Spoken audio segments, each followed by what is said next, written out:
오늘 이 새벽에 함께 은혜 받을 말씀은 창세기 41장 1에서 36절까지 말씀으로, 자, 그렇습니다. 요셉이 바로의 꿈을 해석하다. 요셉이 바로의 꿈을 해석하는 내용입니다. 겸손히, 그렇습니다. 하나님의 이름을 높이니, 하나님을 높이는 요셉이니 하나님께서 그에게 복을 주시고 이 능력을 허락해 주시는 겁니다. 요셉이 감옥에 갇힌 지 만 2년이 되던 때에 드디어 하나님께서 일하기 시작하십니다. 먼저 32절, 자, 32절을 다시 한번 읽겠습니다. 시작. 바로께서 꿈을 2번 겹쳐 꾸신 것은 하나님이 이 일을 정하셨음이라 하나님이 속히 행하시리니. 아멘. 자, 그렇습니다. 하나님이 이제 일하십니다. 바로는 2 꿈을 연속해서 꾸었는데 이것은 하나님의 역사하심이란 말입니다. 첫 번째 꿈은 흉하고 파리한 7 암소가 아름답고 살찐 7 암소를 잡아먹는 꿈이었고요. 2번째 꿈은 가늘고 마른 7 이삭이 무성하고 충실한 풍성한 그런 7 이삭을 삼키는 꿈이었습니다. 바로는 이 2 꿈을 꾸고 아침에 일어나니 마음에 번민이 가득하였더라 라고 말씀합니다. 우리가 그냥 들어도 이것은 분명히 좋지 못한 꿈입니다. 안 좋아요. 그렇죠? 하나님은 소를 초식동물로 만드셨기 때문에 풀을 먹고 사는 것이 원칙입니다. 그런데 소에게 왜 광우병이 발생합니까? 예전에 광우병 때문에, 그쵸? 자, 혼란스러웠잖아요. 풀을 먹고 자라야 하는 소에게 온갖 잡동사니, 동물들을 갈아서, 그 사체들을 갈아서 만든 사료를 먹으니까 문제가 되는 겁니다. 그렇기 때문에 상식적으로 아무리 배가 고프고 흉측한 소라 한다 할지라도 다른 살찐 소를 잡아먹는다라고 있을 수 없는 일이죠. 곡식도 마찬가지입니다. 어떻게 가늘고 마른 7 이삭이 충실한 곡식을 그렇게 잡아 삼킬 수가 있겠습니까? 그러니 이 꿈은 끔찍한 흉측한 꿈인 거예요. 8절 보면 바로는 이 꿈을 꾸고 번민하여, 복잡해진 거예요. 번민하여 애굽의 점술가와 그 현인들을 이제 불러 모으고 그의 꿈을 해석하라고 명합니다. 그런데 어떻습니까? 아무도 바로에게 그 꿈을 해석하는 자가 없어요. 어쩌면 해석하기조차도 두려웠을 것입니다. 그런데 이때 드디어 술 맡은 관원장이 감옥에 있을 때 있었던 일을 생각해냅니다. 그리고 요셉이 자신의 꿈과 또 떡 맡은 그 관원장의 꿈을 해석한 것을 추억합니다.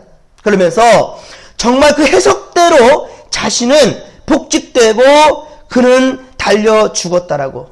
자, 그렇게 바로 왕에게 말하는데 그 한 소년, 이 바로 우리 히브리 사람이 있었는데 그가 바로 히브리 청년 요셉이라는 거예요. 바로는 곧바로 사람을 보내 요셉을 감옥에서 불러오게 됩니다.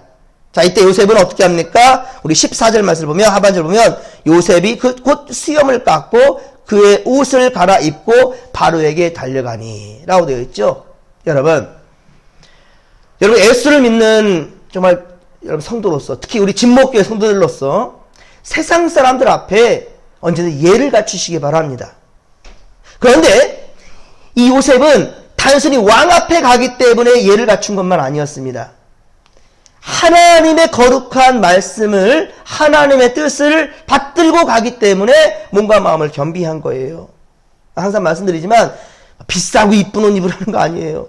하나님 앞에 설 때는 여러분들 좀 단정한 옷으로, 주일만큼은 정말 여러분들 정장도 좀 입으시고, 어디 그냥 딸들이 준 고운 옷도 한번 입어보시고, 결혼장 가는 그 이상의 옷을 좀 입으시고, 뭐 옷이 중요한 건 아니라고 했죠. 하지만 그 마음가짐을 갖겠다라는 그런 각오거든요. 좀 그런 마음이 좀 있었으면 좋겠고 그런 모습이었으면 좋겠습니다. 지금 요셉은 하나님 앞에서 서는 것처럼 또 세상 앞에 서는데 하나님의 그러한 성품과 하나님의 뜻을 나타내기 위하여서 그렇게 몸을 겸비한 거였습니다. 자, 그런데 바로는 이제 요셉을 불러 모을 때에, 요셉을 이제 불러드릴 때에 요셉은 이렇게 단정히 이제 바로 앞에 서는 거예요. 근데 바로 왕은 요셉에게 내가 꿈꾸는 것을 해석한 사람이 없었다. 라고 먼저 말합니다. 그럴 때 요셉은 뭐라고 대답합니까? 내가 들은즉 너는 꿈을 꾼 능히 풀 자가 없었다 이렇게 할 때 요셉이 뭐라고 말합니까? 함께 16절을 같이 한번 읽겠습니다. 시작. 요셉이 바로에게 대답하여 이르되 내가 아니라 하나님께서 바로에게 편안한 대답을 하시리이다. 아멘. 그렇습니다, 여러분. 내가 하는 것이 아니라는 거예요. 하나님이 하신다라는 거죠. 하나님이. 여러분, 사람은요 높은 자리에 오를 수 있는 기회가 올 때 교만해지게 되죠. 높은 자리에 올라갈 때는 말할 것도 없고요. 정말로 개구리가 올챙이죠 생각 못하는 거죠. 교만해지는 거예요, 사람은. 요셉은 보십시오. 요셉은 바로왕 앞에서 자신의 능력으로 한다고 하면 어때요? 감옥에서 당장 나오는 것을 말할 것도 없겠고 바로에게 신임을 받는 것도 당연한 일일 테지만 그러나 요셉은 그렇게 하지 않았습니다. 분명히 자신이 그렇게 하는 것이 아니라 하나님께서 하는 것이라고 하나님께서 하시는 것입니다 라고 그 공을 하나님께 돌리고 또한 능력 또한 역시 하나님의 능력을 내가 받들어 얘기하는 것이라 이걸 통해서 뭐합니까? 하나님을 전도하는 거죠. 예. 하나님을 증거하는 거, 하나님을 전하는 겁니다. 예. 요셉의 이런 태도는 감옥에 있을 때도 마찬가지였어요. 앞서 창세기 40장 8절에 술 맡은 관원장의 꿈 해석을 해줄 때 요셉이 뭐라고 말했습니까? 해석은 누구에게 있다? 하나님께 있다. 해석은 하나님께 있다. 라고 그렇게 담대하게 말했었습니다. 예, 그렇습니다. 요셉이 바로의 꿈을 해석해 주면서도 이런 태도는 조금 더 변하지 않습니다. 요셉은 그 당시 이방신을 섬기는 대제국의 바로 이집트, 그렇죠? 이집트 왕 앞에서 내가 아니라 하나님께서 꿈을 해석하는 것이라 라고 분명히 밝히고 있는 겁니다. 25절을 보십시오. 오늘 보면 25절 보면 요셉이 바로에게 아뢰되 바로의 꿈은 하나라. 하나님이 그가 하실 일을 누구에게? 바로에게 보이심이라. 자, 누가요? 하나님이 하신다는 거죠. 또 그리고 32절에서 보았듯이 바로께서 꿈을 2번 겹쳐 꾸신 것은 하나님이 이를 정하셨습니다. 하나님이 속히 행할 것이라. 하나님이 속히 행할 것이라 라고 말씀합니다. 요셉은 언제나 하나님이 주체였던 거예요. 하나님이 주체입니다. 곧 하나님의 이름을 요셉은 항상 높이고 있었던 겁니다. 이제 요셉은 바로의 꿈 해석을 하기를 7년 풍년이 먼저 오고 그리고 그 후에 7년 흉년이 온다는 거예요. 그런데 7년 흉년이 오게 되면 7년 풍년은 다 잊어버리게 된다는 거예요. 예, 잘 먹고 잘 살았을 때 여러분 고난이 닥치면 어때요? 여러분 하나님께서 은혜 줄 때는 야 하나님 감사합니다. 정말 하나님 은혜를 베풀어 주셨다. 어때요? 조금만 힘들어지면 그 은혜를 기억 못하죠? 예, 그 은혜 못해요. 왜 하나님은 나에게 복 주시지 않지? 오히려 불평 불만만 하게 되잖아요. 예, 흉년이 오게 되니까 이제 풍년에 대한 걸 기억하지 못하는 거예요. 왜? 흉년도 7년이나 되니까. 한 해 두 해도 아니고 7년 동안이나 진행되니까. 그 땅의 기근으로 망하게 될 것이라는 거예요. 예. 하지만 요셉은 바로에게 꿈을 해몽해 주는 것으로 그치지 않습니다. 그냥 꿈 해몽만으로 끝나지 아니하고 명철하고 지혜 있는 사람을 택하여, 이게 해법까지 알려주는 거예요.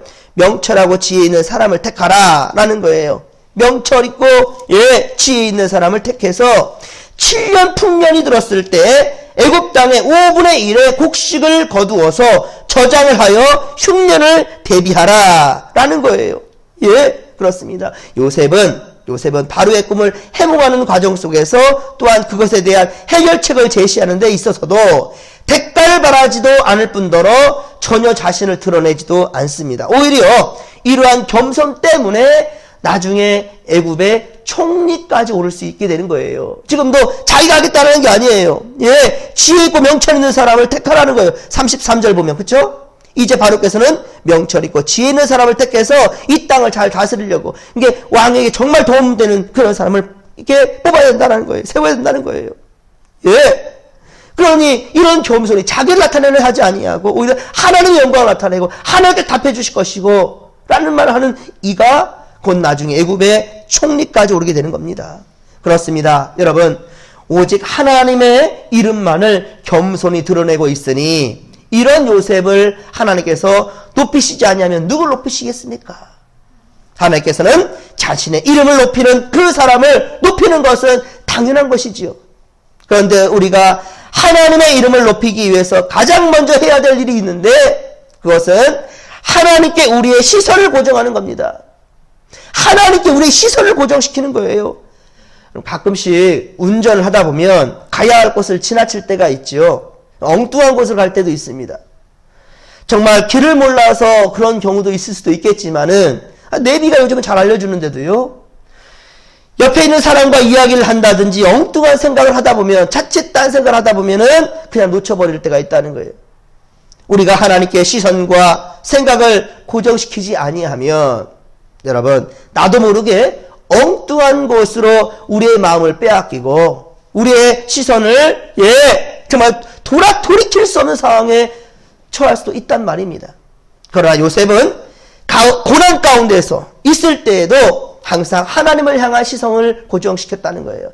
잘 될 때나 고난 가운데 있을 때나 정말 많은 사람 인정을 받을 때나 언제든지 요셉의 시선은 하나님께 고정시켰다는 거예요. 고난 자체의 시선을 고정시키지 않았습니다. 고난 자체. 문제만 바라보면 문제만 보여요. 하지만 문제를 보면서 하나님의 은혜를 생각한다면 그게 바로 복이 되는 겁니다. 어려울 때 어려움만 생각하지 마십시오. 아플 때 아픈 것만 생각하지 마시기 바랍니다. 이것을 통하여서 이루신 하나님의 은혜 그리고 하나님께 반드시 회복시켜 주신다는 긍정적인 사고를 가지고 그렇게 문제를 보면 그 문제는 문제로 보이지 않는 거예요. 이러한 은혜가 이러한 믿음이 우리 가운데 있게 되기를 주의 이름으로 축원합니다. 여러분 지금 코로나 사태로 많은 사람들이 죽고 어려움에 그리고 처해 있고 두려움에 떨고 있습니다. 그러나 불안해하고 안절부절 못하면 더욱 힘들어질 뿐이에요. 헤어나올 수가 없습니다.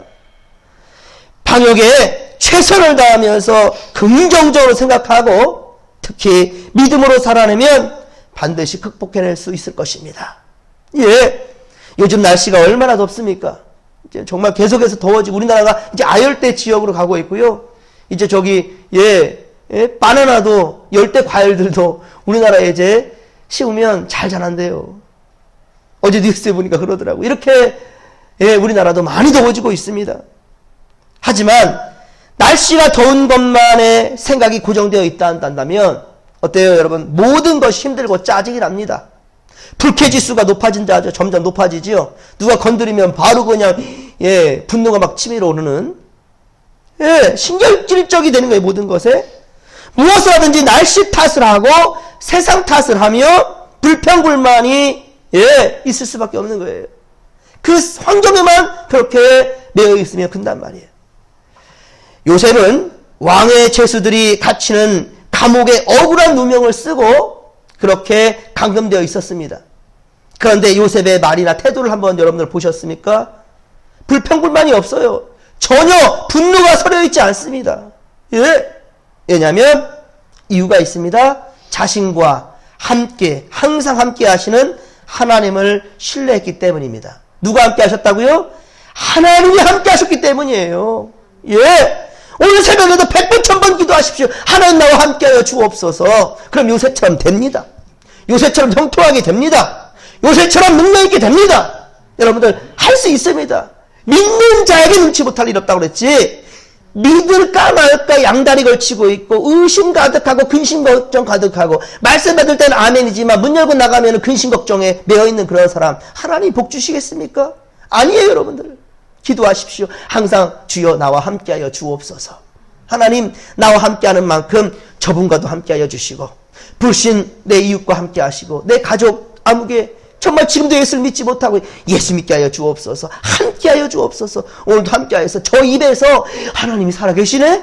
라는 말이 뛰어나올 수 있도록 그런 기도를 우리가 해야 된다는 거예요. 특별히 주일날 이 새벽에 기도할 것은 바로 우리 성전을 채워주시되 하나님이 함께 하시는 것을 우리 성도들이 깨닫게 하여 주옵소서. 하나님 함께 하여 주옵소서. 어찌 세상 길로 갑니까? 하나님 두려운데 하나님이 함께 하시기 복인데 어떻게 하나님 곁을 떠나갑니까? 복되지 않은 길을 어떻게 갈 수 있겠습니까? 이게 바로 우리가 기도할 제목이에요. 하나님 함께 하여 주옵소서. 임마누엘. 오늘 내 날이 아닙니다. 주님의 날이에요. 우리 중우 성도님 이 새벽에 나오니 제가 깜짝 놀랐네요. 이 성전을 사랑하니까 할렐루야. 진목교회 사랑하니까. 예, 우리 수원이 별겁니까? 예, 오산이 별겁니까? 여러분 엊그제 제가 말씀드렸었던 김은보 집사님이라고 있는데 그분이 제 차를 사주시는 그분이요. 사시는 곳은 오산인데요. 교회는 어디 가는지 아십니까? 강원도 원주까지 가셔요. 매주 강원도 원주까지 가셔요. 물론 물건을 떼시는 분인지라 그쪽으로 이동하는 경우도 있지만 매일 그렇게 가는 건 아닙니다. 근데 교회가 있기 때문에 그곳을 가는. 그리고 섬기는데 아이고 유별나기도 하지 신앙이 그렇게 자 옆에 오산에도 얼마나 교회 있을 수 있잖아 라고 할 수 있겠지만 그게 바로 믿음의 고백인 겁니다. 어디든지 다 하나님의 집이죠. 하지만 본인이 그 열정과 열심으로 섬기니까 복을 받는다. 하나님이 복을 채워주신다는 거예요. 여러분 찬양에 438장 3절의 가사에 이런 가사가 있어요. 찬송 438장 높은 산이 거친들이 초막이나 궁궐이나 내주 예수 모신 곳이 그 어디라고요? 하늘나라. 다시 한번 높은 산이 거친들이 초막이나 궁궐이나 내주 예수 모신 곳이 그 어디나 하늘나라. 한 번 더 높은 산이 거친들이 초막이나 궁궐이나 내주 예수 모신 곳이 그 어디나 하늘나라. 할렐루야 찬양하세. 내 모든 것을 사함받고 주 예수와 동행하니 그 어디나 하늘나라. 할렐루야. 주 예수와 동행하니 그 어디나 하늘나라. 저는 이 찬양 부를 때마다 정말 마음이 팍 터지는 것 같아요. 나와 함께 하신 하나님, 내가 어디를 가든지 주님과 함께하니 높은 산이나 거친들이나 초막이나 궁궐이나 오늘 요셉처럼 감옥에 있었을 때나 상관이 없어요. 하나님이 나와 함께 하시니. 그곳이 감옥이면 어떻습니까? 사랑하는 성도들, 하나님이 나와 함께 하시는데, 그리고 전능하신 하나님이 우리를 도우시는데 어째서 세상권 무서워하고 벌벌 떨고 있습니까? 주님이 나와 함께 하신다는 이 확신이 지금 이 시간 우리 가운데 있기를 주님과 저를 축원합니다. 오늘은 주님의 날입니다. 한 주간의 첫날 주님과 약속된 예배의 시간을 절대로 잊지 마시고, 코로나가 대수입니까? 여러분 방역에 최선을 다하면 됩니다. 우리의 베델 진목교회 예배를 사수합시다. 할렐루야. 주여 삼차 부르며 기도하며 나갑니다. 주여 주여 주여. 살아계신 하나님 아버지 고맙고 감사를 드립니다. 할렐루야. 우리와 함께 하신 하나님 감사합니다. 함께 하시는 하나님 감사합니다. 오 주여, 감옥이면 어떻습니까? 높은 산에 거하면 어떻습니까? 주님께서 나와 함께 하시온다면 그곳이 바로 하나님 나라라였습니다. 할렐루야. 주님, 우리와 동행하시는 주님 고맙고 감사를 드립니다. 아버지, 새롭게 시작되는 이 한 주간도 우리와 동행하시고 매 가는 곳곳마다 주님께서 함께하여 주옵소서. 주여 함께하여 주시옵길 원합니다. 주님께서 우리에게 불러주시고 우리를 붙들어주시고 우리 진목교회, 항상 진목교회를 바라볼 때마다 우리 하나님 아버지 예루살렘을 바라보았던 다니엘과 같은 그 믿음과 열정과 할렐루야 열정을 오늘 허락하여 주시옵길 원합니다. 함께하여 주소서. 아버지여 아버지여, 하나님 중심, 말씀 중심, 교회 중심, 예배 중심의 삶을 살아가는 믿음의 모습들 주여 되게 하여 주시옵길 원합니다. 오늘 주님의 날 온 성도들 성전에 올라 우리 아버지 함께 아버지의 말씀을 받으며 우리 하나님 아버지의 천은 아버지 더욱더 주님 중심으로 우리 하나님 아버지의 성령 충만함으로 채워가는 복된 시간, 복된 날 되게 하여 주옵소서. 함께하여 주옵소서. 함께하여 주옵소서.